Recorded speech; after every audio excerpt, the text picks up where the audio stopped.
കാണൂ പരസ്യരഹിതമായ ഏറ്റവും പുതിയ എപ്പിസോഡുകൾ.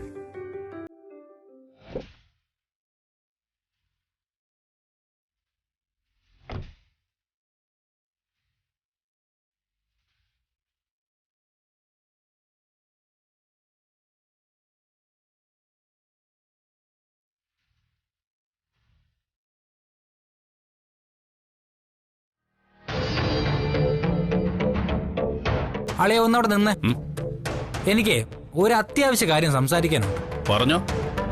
വേലയും കൂലിയില്ല നടന്നു മടുത്തളിയാ. ഒരു ബിസിനസ് തുടങ്ങിയാലൊന്ന ആലോചന. അതിനെന്താ, തുടങ്ങിക്കോ. നിക്കുന്നേ. ഇറച്ചിക്കോഴി കച്ചവടം തുടങ്ങാൻ ആലോചന. അത് നിനക്ക് പറ്റിയ കച്ചവടമാ. ഇൻവെസ്റ്റ്മെന്റിന് കുറച്ച് കാശ് വേണോളിയാ. അതിന് ഈ കടമുറി എടുക്കാൻ അഡ്വാൻസിനൊക്കെ ആയിട്ട് ഒരു 8-10 ലക്ഷം രൂപ വേണം. ആളേനൊന്ന് സഹായിച്ച. എന്റെ കയ്യിൽ ക്യാഷ് ആയിട്ടൊന്നും ഇല്ലാന്ന് നിനക്കറിയാലോ.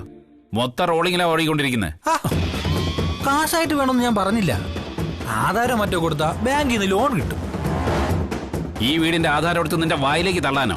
ഈ വീടിന്റെ ആധാരം വേണമെന്ന് ഞാൻ പറഞ്ഞോളിയാ. എനിക്ക് ആ ശാരദാമ്മ താമസിക്കുന്ന വീടിന്റെ ആധാരം മതി.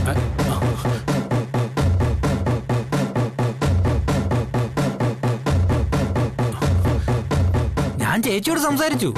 ചേച്ചിക്ക് വിസമ്മതൊന്നുമില്ല. ഇനി അളിയനും കൂടെ ഒന്ന് സമ്മതിച്ചാ ഞാനങ്ങ് രക്ഷപ്പെട്ടു പോകും. എടുത്തു കൊടുക്കണം ഗോപാലേട്ട. രാജേശ്വരി, അത് പിന്നെ ഗോപാലേട്ടൻ ഇപ്പൊ എന്താ പറയാൻ പോകുന്നതെന്ന് എനിക്കറിയാം. കൂട്ടുകാർക്ക് ആർക്കെങ്കിലും പണത്തിന് അത്യാവശ്യം വന്നപ്പോ ആധാരം എടുത്ത് കൊടുത്തൂന്നല്ലേ? അതെ. ചുരുക്കി പറഞ്ഞ ഇപ്പൊ ആ ആധാരം ഈ വീട്ടിലില്ല. എന്റെ സുഹൃത്ത് യോഹന്നാനാ ഞാൻ ആധാരം എടുത്ത് കൊടുത്തത്. കടം വീട്ടിട്ട് അയാളത് ഉടനെ എടുത്തു തരും. കണ്ടാതാ ഏതാണ്ട് ഇതുപോലെ ഇരിക്കും അത്.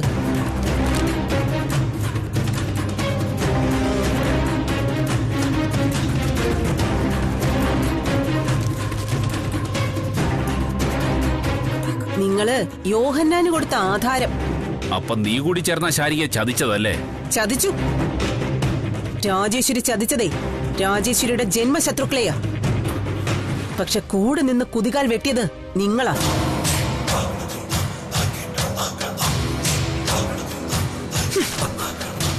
നിങ്ങളുടെ കഴുത്തിലെ സ്വർണമാല കാണാതായപ്പോഴേ എനിക്കൊരു സംശയം തോന്നിയിരുന്നു. ശാരദയുടെ വീട്ടിലേക്ക് പണം ഒഴുകി തുടങ്ങിയെന്ന്.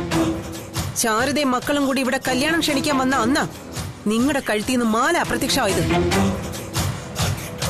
അതിന് നിങ്ങൾ വേറൊരു കഥ മെനഞ്ഞു. കൊളുത്ത് വിട്ടു പോയതുകൊണ്ട് വിളക്കാൻ കൊടുത്തിരിക്കുകയാണെന്ന്. വിളക്കി ചേർക്കുന്നത് എന്താണെന്ന് എനിക്ക് മനസ്സിലായി. രാജേശ്വരി, നീ വ്യാഖ്യാനിക്കുന്ന അത്ര അർത്ഥങ്ങളൊന്നുമില്ല അതില്. ശാരികയുടെ കല്യാണം നടക്കണമെന്ന് ഞാൻ ആഗ്രഹിച്ചുള്ളൂ.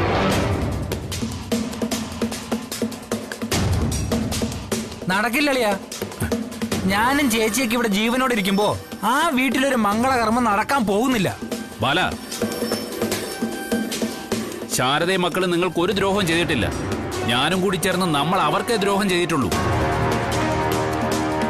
ശാരദയെ മറക്കാന്ന് ഞാൻ നിന്റെ ചേച്ചിക്ക് വാക്കു കൊടുത്തിട്ടുള്ളതാ ജയേശ്വരി.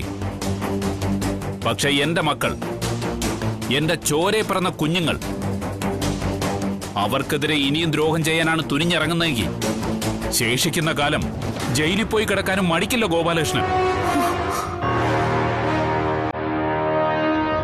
ഇവിടെ ജീവിക്കുന്നതിനേക്കാൾ ഭേദം അവിടെ.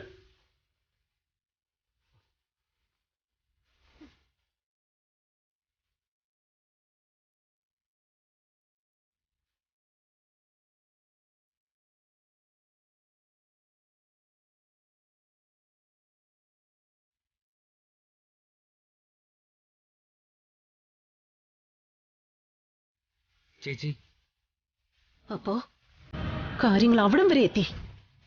ചേച്ചി വിഷമിക്കണ്ട. ഇതെല്ലാം കൈവിട്ടു പോകുന്നൊരവസ്ഥ വന്നാ ജയിലിൽ പോയി കിടക്കുന്നത് അയാളാവില്ല. അയാളെ ഈ വീട്ടിന്റെ മച്ചി തന്നെ കെട്ടി തൂക്കും ഞാൻ.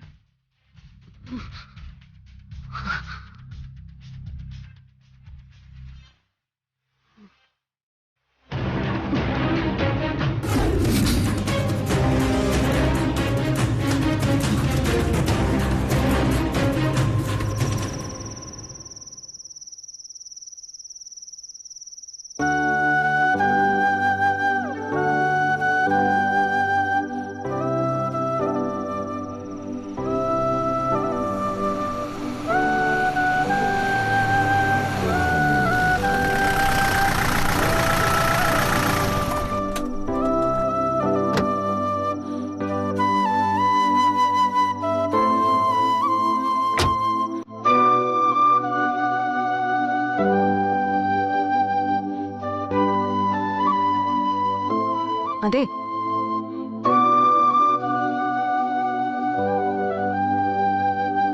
ഭക്ഷണം എടുത്ത് വെച്ചിട്ടുണ്ട്, കഴിച്ചിട്ട് പോവാം. ഏയ് എനിക്ക് വേണ്ട. അതെന്താ, പുറത്തുനിന്ന് കഴിച്ചോ? ഇല്ല, പിന്നെന്താ കഴിച്ചാല്? എനിക്ക് വേണ്ടാഞ്ഞിട്ടാ. തടിമില്ലൊക്കെ കറങ്ങി നടന്ന് കുറെ ക്ഷീണിച്ചതല്ലേ, കഴിച്ചിട്ട് പോണം.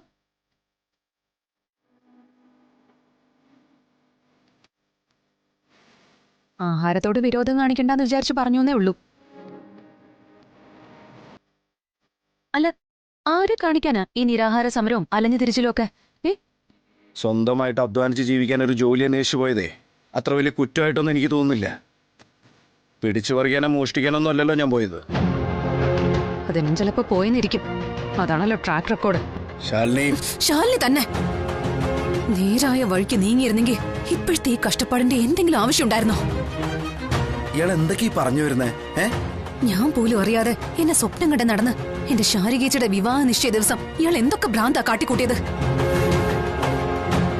അവിടെ തുടങ്ങിയതായെല്ലാം. ഇയാള് വീണ്ടും ഈ പഴങ്കഥ വിളമ്പുന്നത് എന്തിനാ? അതുകൊണ്ട് ആർക്ക് എന്താ പ്രയോജനം? പഴങ്കഥ വിളമ്പും. ഇപ്പൊ മാത്രമല്ല, ഇനി 1000 വട്ടം. അന്നത്തെ ഒറ്റ ദിവസം കൊണ്ട് ഇയാൾ എന്തൊക്കെയാ തകർത്തെന്നറിയോ? എന്റെ ജീവിതം, വർഷങ്ങളായി ഞാൻ മനസ്സിൽ താലോലിച്ച് വളർത്തിയ എന്റെ സ്വപ്നങ്ങള്. ഇതിനോടകം തന്നെ 1000 വട്ടം കേട്ട് കഴിഞ്ഞു. അല്ല, ഞാൻ ഇയാളുടെ ജീവിതം എങ്ങനെ തകർത്തെന്ന് ഇയാൾ ഈ പറഞ്ഞു വരുന്നേ? എന്ത് സ്വപ്നങ്ങളാണ് ഇയാൾക്ക് കൈമോശം വന്നത്? കല്യാണം കഴിഞ്ഞതുകൊണ്ട് എന്ത് വ്യത്യാസം ഇയാൾക്കുണ്ടായത്? ശാരദാമ്മയുടെ വീട്ടിൽ നിന്ന് ഇങ്ങോട്ട് താമസം അറിയുന്നു മാത്രം. ഇയാളുടെ ഒരു വിരൽ തുമ്പിൽ പോലും സ്പർശിച്ച് ശല്യം ചെയ്യുന്നില്ലല്ലോ ഞാൻ.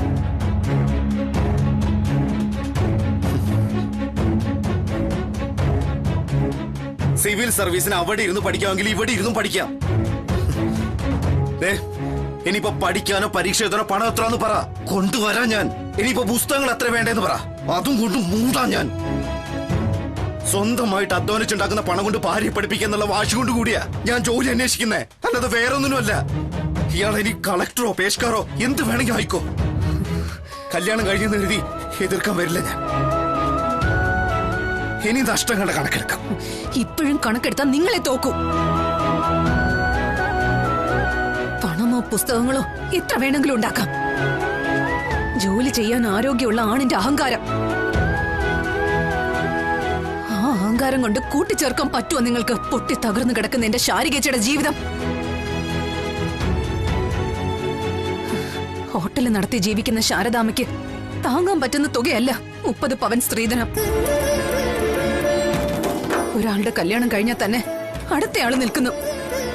വീടും ഹോട്ടലും ഒക്കെ വിറ്റ് പെറുക്കി തെരുവിലേക്ക് ഇറങ്ങാൻ പറ്റുമോ? എന്നിട്ടും അതെങ്ങനെയൊക്കെയോ സംഘടിപ്പിച്ചു. അപ്പോഴായിരുന്നെങ്കിൽ ആ കല്യാണം എങ്ങനെയും നടന്നു പോവുമായിരുന്നു.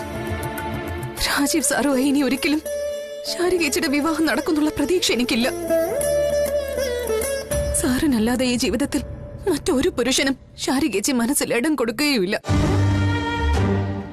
മനസ്സ് തകർന്ന ശാരികേച്ചി എന്തെങ്കിലും കടുങ്കൈ ചെയ്ത 5 ജന്മമെടുത്താലും അഗ്നിമധ്യത്തിൽ തപസ് ചെയ്താലും തീരില്ല പാപം. ഞാൻ ശ്രമിക്കാം ശാലിനി, ഞാൻ ശ്രമിക്കാം. പൊട്ടിപ്പോയതെല്ലാം കൂട്ടിച്ചേർക്കാൻ പറ്റുമെന്ന്.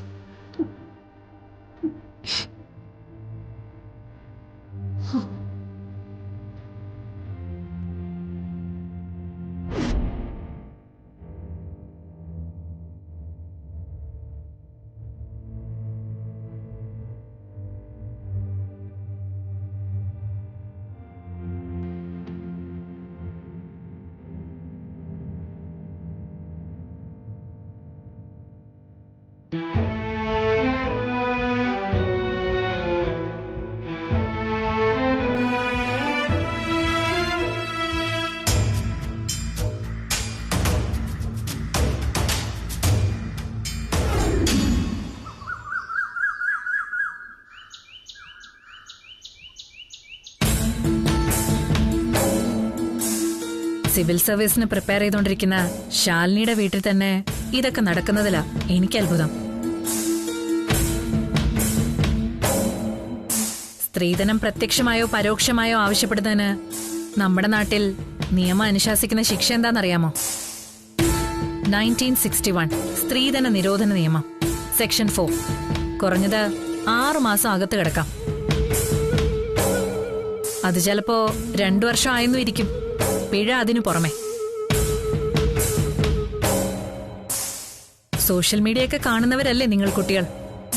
കതിർ മണ്ഡപത്തിൽ നിന്ന് കഴുത്തിൽ താലി കെട്ടാൻ വന്ന കാമുകന്മാരോട് സ്ത്രീധനം ചോദിച്ചെന്ന കാരണത്താൽ ഇറങ്ങി പോടാന്ന് പറഞ്ഞിട്ടുണ്ട് ചുണയുള്ള പെൺകുട്ടികൾ. അവരൊക്കെ ഇപ്പോ സോഷ്യൽ മീഡിയയിലെ ഹീറോയിൻസാ.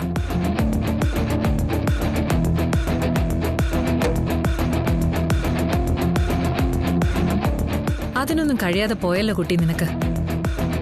നീ മാത്രമല്ല, നിന്റെ കുടുംബം മൊത്തം അപമാനിക്കപ്പെട്ടു. എന്റെ അമ്മാവനടക്കം നാട്ടുകാരെല്ലാവരും സാക്ഷികളാ. നീ പരാതി തരണമെന്നില്ല. കണ്ടു നിന്നവരാരെങ്കിലും ഒരു കടലാസിൽ എഴുതി തന്നാ മതി. സംഭവിച്ചതെല്ലാം നീ പോലീസിനും കോടതിക്കും മുന്നിൽ തുറന്നു പറയണമെന്ന് മാത്രം. പറഞ്ഞതിനേക്കാൾ കൂടുതൽ ശിക്ഷ വാങ്ങിച്ചു കൊടുക്കാൻ ഞാൻ അവർക്ക്. തയ്യാറുണ്ടോ നീ? മോളെ, മോളിപ്പോ കുറച്ച് നിയമങ്ങളുടെ കാര്യമൊക്കെ പറഞ്ഞല്ലോ. അതേക്കുറിച്ചൊന്നും വിവരമില്ലാത്ത ആളാ ഞാൻ. ആകെ അറിയാവുന്നത് മനുഷ്യബന്ധങ്ങളെ കുറിച്ച് മാത്രാ. രാജീവ് സാറിനെ ശാരിക ഇഷ്ടപ്പെട്ടു പോയി. ആ ഇഷ്ടത്തിന്റെ തൂക്കം എത്രയെന്ന് ചോദിച്ചാ പറയാൻ പറ്റുമോ? സ്ത്രീധനം ചോദിക്കാത്തവരുമായിട്ട് വിവാഹം നടത്താം. പക്ഷേ ശാരികയ്ക്ക് രാജീവ് സാറിനെ മാത്രമാണ് ഇഷ്ടമെങ്കിലോ? പണം കൊടുത്തില്ലെങ്കിലും അവളെ ഒരു പൊട്ടക്കിണറ്റിലേക്ക് തള്ളിയിടുന്നത് പോലെ ആവില്ലേ അത്? നിങ്ങളുടെ നിയമത്തിന്റെ ഭാഷയിൽ സ്ത്രീധനം എന്നൊക്കെ പറയും. പക്ഷെ പ്രസവിച്ച് പാലൂട്ടി വളർത്തിയ ഒരു കുഞ്ഞിനെ മറ്റൊരു വീട്ടിലേക്ക് പറഞ്ഞയക്കുമ്പോ നമ്മൾ സമ്പാദിച്ചതിൽ ന്യായമായ ഒരു ഓഹരി അവൾക്കും കൊടുക്കണ്ടേ ശ്രീമോളെ? അതോ സ്ത്രീധനം കൊടുക്കുന്നത് ശരിയല്ലെന്ന് പറഞ്ഞ് ഉടുവസ്ത്രം മാത്രമാക്കി പടിയിറക്കി വിടുവോ? എനിക്ക് കിട്ടിയ സ്ത്രീധനവാ ഈ ഹോട്ടലും വീടും ഒക്കെ നിൽക്കുന്ന ഈ ഭൂമി. എന്റെ വീട്ടുകാര് ഗോപാലേട്ടന്റെ പേരിൽ അത് രജിസ്റ്റർ ചെയ്ത് കൊടുത്തന്നേ ഉള്ളൂ. കൂടാതെ ഒരു 30 പവൻ. അതൊക്കെ പെണ്ണിനൊരു മുതൽക്കൂട്ടാ. ഈ ഭൂമിയിൽ ഒരു അവകാശം പറയാനുള്ളത് കൊണ്ടാ എനിക്കും എന്റെ മക്കൾക്കും ഇവിടെ കാൽ ചവിട്ടി നിൽക്കാനും അന്തി ഉറങ്ങാനും പറ്റുന്നത്. ശാരദാമ്മ, നിങ്ങളെ പോലുള്ളവര് ഇങ്ങനെ പിന്തിരിപ്പലായിട്ട് ചിന്തിക്കരുത്. മറ്റുള്ളവരെ നോക്കുമ്പോഴാ മോളെ നമുക്ക് പിന്തിരിപ്പനാണെന്നൊക്കെ തോന്നുന്നത്. നാളെ മോൾക്കൊരു കല്യാണം വന്നാ പയ്യൻ ഒരു 20 ലക്ഷത്തിന്റെ കാറ് സമ്മാനമായി കൊടുത്താ എതിര് പറയോ മോള്? കല്യാണത്തിനിടാൻ 10 ലക്ഷത്തിന്റെ ഒരു ഡയമണ്ട് നെക്ലസ് അച്ഛൻ തന്നാലോ വേണ്ടാന്ന് പറയോ? ഇതെല്ലാം സ്ത്രീധനം തന്നെയാ. ഉള്ളവന് സമ്മാനം, ഇല്ലാത്തവന് സന്താപം. അത്രേ ഉള്ളൂ. ഇതൊക്കെ പറഞ്ഞാലും സ്ത്രീ തന്നെയാ ഏറ്റവും വലിയ ധനം. അത് മനസ്സിലാക്കുന്ന വളരെ ചുരുക്കം പുരുഷന്മാരേ ഉള്ളൂ. അതിലൊരാളാ രാജീവ് സാറ്. ചങ്ക് പറിച്ച ആ മോനന്റെ ശാരികയെ സ്നേഹിക്കുന്നത്. അതുകൊണ്ട് മാത്ര ഈ അപമാനവും അവഹേളനവും ഒക്കെ സഹിച്ച് എല്ലാത്തിനും നിന്നുകൊടുക്കുന്നത്. പിന്നെ വിജയലക്ഷ്മിക്ക് കൊടുക്കുന്ന 30 പവൻ അമ്പലത്തിൽ കാണിക്ക ഇട്ടതായിട്ട് കണക്കാക്കാന്നാ ഞാൻ കരുതിയത്.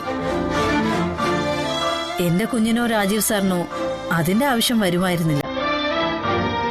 അതിനേക്കാളൊക്കെ എത്രയോ ഉയരെയാ അവര് തമ്മിലുള്ള സ്നേഹം.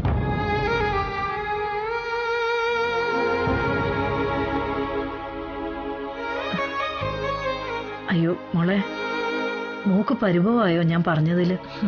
ഒരിക്കലുമില്ല ശാരദാമ്മ. ഞാൻ നിയമം വായിച്ചു പഠിച്ചു. ശാരദാമ്മ അനുഭവങ്ങൾ ഇന്ന് ജീവിതം പഠിച്ചു. രണ്ടും തമ്മിൽ ഒരുപാട് വ്യത്യാസമുണ്ട്.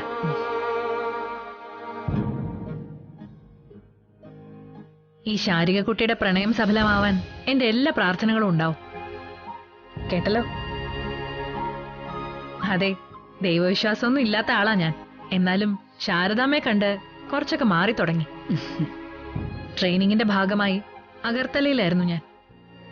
അന്ന് ഇവിടെ ഉണ്ടായിരുന്നെങ്കിൽ ഇതൊന്നും ഉണ്ടാവുമായിരുന്നില്ല. Anyway for any help just dial me. ഒരു ഫോൺ കോളിനപ്പുറം ഞാൻ ഉണ്ടാവും. ശരി മോളെ. എന്നാ ഞാൻ ഇറങ്ങാ ശാരദാമ്മ.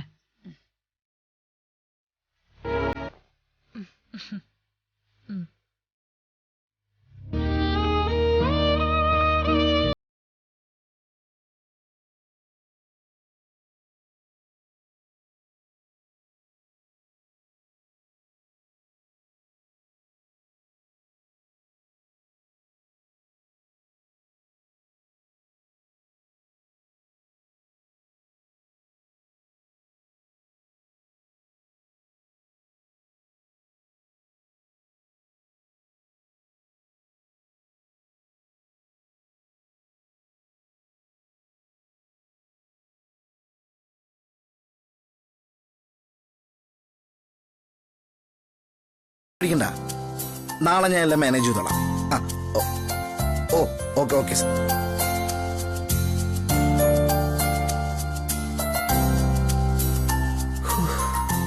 വിഷ്ണു,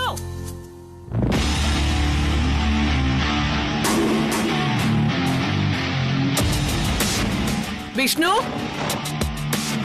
വിഷ്ണു. ഭാമേ, നീ എന്താ കാര്യം പറ. അവൻ വരട്ടെ, എന്നിട്ട് പറയാം. വിഷ്ണു,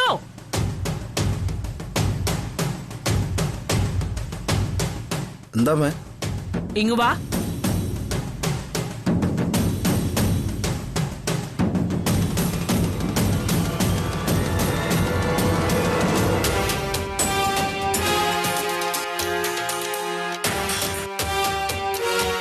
എന്താ മേ?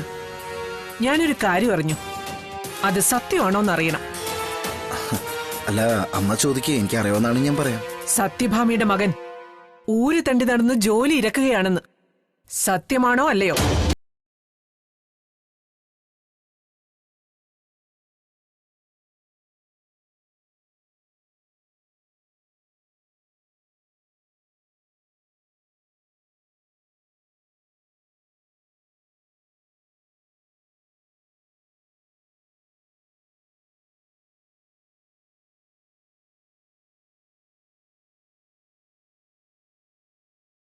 എന്നെ അപമാനിക്കാൻ കച്ചകെട്ടി ഇറങ്ങിയിരിക്കുകയാണല്ലേ നീ?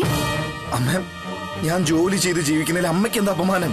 എടാ, സത്യഭാമയുടെ ഫാക്ടറികളിലും കമ്പനികളിലുമായി ആയിരങ്ങൾ ജോലി ചെയ്യുന്നുണ്ട്. ജോലി കൊടുക്കുന്നവളാ ഞാൻ. ആ എന്റെ മകൻ ജോലി ഇരുന്ന് നടക്കുന്നു. അതെനിക്ക് മാനക്കേടാണ്. അമ്മ, ആണുങ്ങൾ ജോലി ചെയ്തിട്ട് തന്നെയല്ലേ കുടുംബം പുലർത്തുന്നേ? അതിനിപ്പോ എന്താ ഇത്ര നാണക്കേട്? ഈ കുടുംബം പുലർത്താൻ നീ മറ്റൊരാളുടെ മുന്നിൽ കൈകെട്ടി തല കുനിച്ചു നിൽക്കേണ്ട കാര്യമില്ല. അതിന് നിന്റെ അച്ഛനും അമ്മയും സമ്പാദിച്ച പണമുണ്ട്. ഇട്ടുമൂടാനുള്ള അത്ര പണം. ഈ കുടുംബത്തിന്റെ കാര്യമല്ല ഞാൻ പറഞ്ഞത്. എനിക്കിപ്പോ ഒരു കുടുംബമുണ്ട്.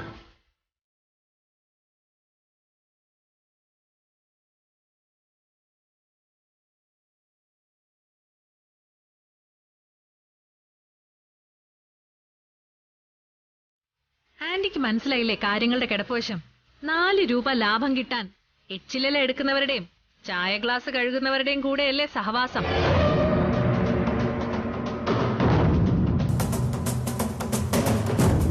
എനിക്ക് കൺമഷി വേണം, ലിപ്സ്റ്റിക് വേണോന്നൊക്കെ പറഞ്ഞ് വിഷ്ണുവേട്ടനെ ശല്യപ്പെടുത്താൻ തുടങ്ങിയിട്ടുണ്ടാവും. ഇനി അധികം വൈകില്ല. സ്വന്തമായി കിടപ്പാടം വേണോന്ന് പറഞ്ഞ് പുറമ്പോക്കിൽ പോയി കൂര കെട്ടി പാർക്കാനും മതി. അങ്ങോട്ടാ കാര്യങ്ങളുടെ പോക്ക്. സുസ്മിത, വേണ്ടാത്തത് പറയരുത്. നീ കണ്ടോ ഞാൻ എന്റെ ഭർത്താവിനെ ജോലിക്ക് പോവാൻ നിർബന്ധിക്കുന്നത്? നീ അല്ലെങ്കിൽ പിന്നെ ആരാടി? എല്ലാ കാര്യങ്ങളും കാണണമെന്ന് നിർബന്ധമൊന്നുമില്ലല്ലോ. ഇതാ തലേണ മന്ത്രം എന്ന് പറയുന്നത്. മതി, നിർത്ത്.